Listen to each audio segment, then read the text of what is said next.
முத்தணி கொங்கைகள் ஆட ஆட மொய்குழல் வண்டி நம் ஆட ஆட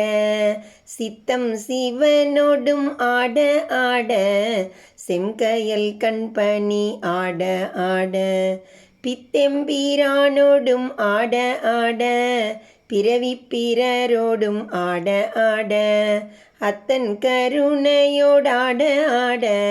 ஆடப் பொற்சுண்ணம் இடித்தும் நாமே.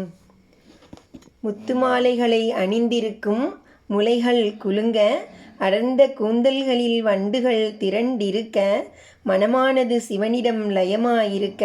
சிவந்த கெண்டை மீன் போன்ற கண்களில் நீர் அரும்ப, நான் என் இறைவனிடம் பித்து கொள்ள, பக்தர் அல்லாதார் பிறவிப்பிணியில் அழுந்தி கிடக்க, என் தந்தை சிவபெருமான் யாண்டும் கருணையோடு கூடியிருக்க, அவன் நீராடுதற்கு நாம் பொற்சுண்ணம் இடிப்போம்.